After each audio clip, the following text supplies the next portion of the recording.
Dito po sa North Terminal at sa SM Hypermarket ako bumaba kasi andun po siya sa dulo. Nakikita niyo po nakaumbok na yun. Yun po ang dome. Ang dome po na tinatawag nating Museo del Galion. Na kabubukas lang po ng Museo del Galion. Yan po banda ang hypermarket. SM syempre. Ayan, tuloy-tuloy lang po tayo hanggang dito. Ayan o. Dito po tayo along Sunset Avenue, One Ecom Center. Ayan. So, tatawid pa po tayo dun sa kabila. Ayan po siya. Dito niyo po ito. Ayan ang room. Sa loob po niyan, merong galyon. Huwag kayong pupunta ng Monday and Tuesday kasi closed siya. Ayan o. Ito po yung mga prices. Yan. Dito po tayo papasok sa ground floor. Tapos parang 3 levels yata, kung hindi 4 levels sa taas. Welcome to Museo del Galion.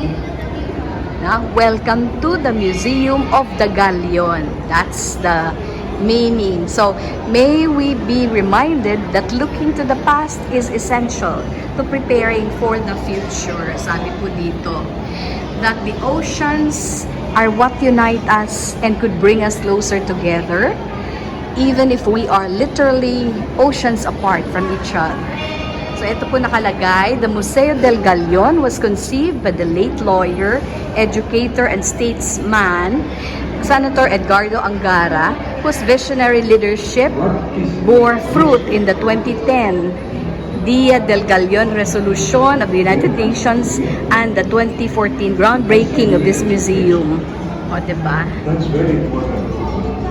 Thank you, Senator Angara. Ayan, that's how they made this museum. Ganda, no? Tapos dito sa kabila, sino kaya ito? Who's the other one? Ambassador Carlos Salinas, Chairman, Museo del Galion. Ay pala. So, oceans that unite humanity. We really need to safeguard. Ayan, diba?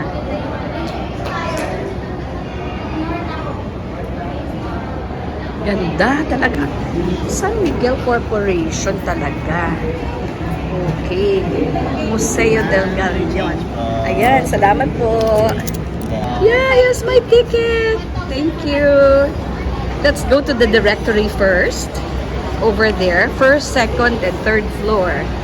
Ayan po. Bibilisan lang natin. Beautiful, no? Ayan, at saka we can go that way or we can go through the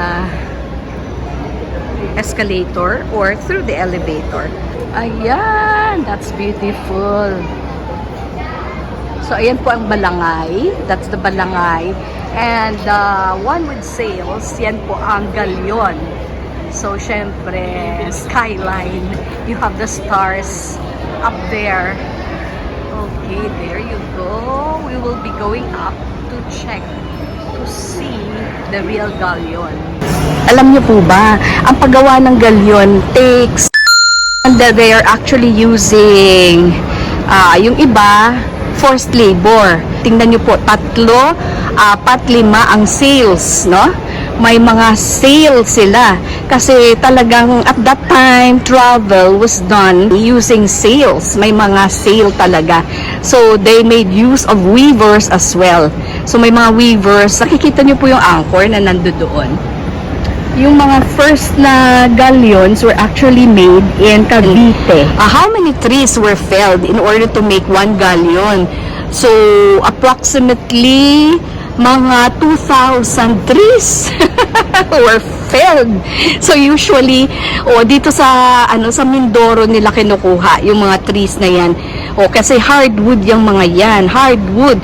May mga yakal, lawaan, meron pong yung anong tawag nila doon? Yung Palo Maria. Nakikita niyo po, syempre flag of the Philippines, no? In what year ba nagkaroon ng ganyan? Or, punta muna tayo dito. Uy, may bangka. Wow. So, the bangka is here.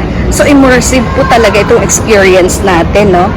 So, yung mga bangka na to parang kayak lang, no? They were using paddles. Sample po ng balangay. Ayan, oh, balangay. That's right. So, usually, dito sa balangay, one family or an extended family would use this. Merong mga balangay na mas malalaki pa. So, dyan na sila natutulog, nagluluto, dyan na rin hanggang makarating sila sa another island. Or maybe, kung sa malayo man, tingnan nyo po, may banig. Okay, those are the local mats. Ayan, sailboat pa rin siya. May layag, kumbaga. Ayan, oh. Dito na rin sila, oh. Grinding grain. And then yung kanilang jars para sa tubig. Tapayan. Ayan. At ito po yung diba? The paddles that they were using. Wow! Ganda! Ang ganda!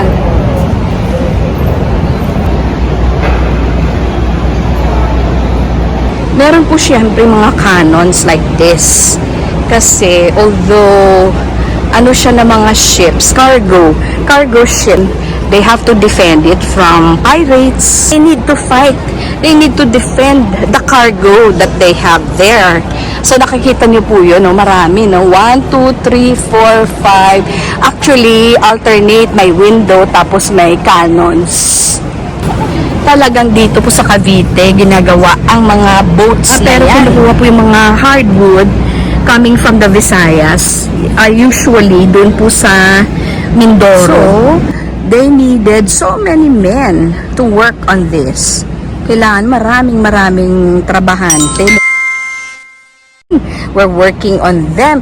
Oo, yung mga trees nga, kailangan 2,000 na trees. Oo, ang kailangan nila para mabuong isang galyon na ganyan, no, 'di ba? Pero syempre yung unang-una galing po sa Acapulco, Mexico. Pero pagkarating na po dito na po gumawa. Ko ayan, mga squash, tomatoes, they brought all of these coming from there. Cacao, corn, and beans, and what? Of course, they brought religion with them. Ayan po, Our Lady of Antipolo. Si Our Lady of Antipolo is Our Lady of Good Voyage, Peace and Good Voyage.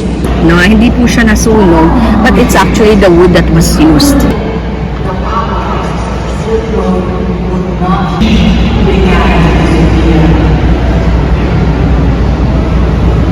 Abaniko. Yan. Kabaro.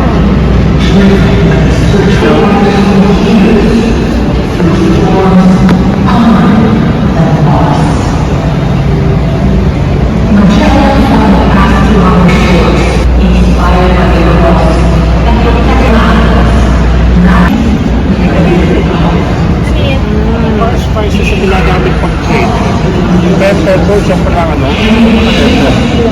Star anise. Ayan ang star anise. Manila is the equal of any other emporium of our monarchy. Kailangan nila ng silver para sa kanilang mga coins. The religious of the order were the first to introduce the art of printing to these islands, as is shown by the oldest editions. Okay, which was the Doctrina Christiana. Ayan po ang Doctrina Christiana, a form of catechism. So, eto na nga, no?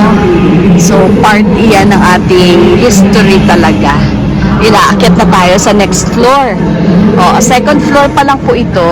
We'll go up. Yay! Nice! Grabe! Grabe!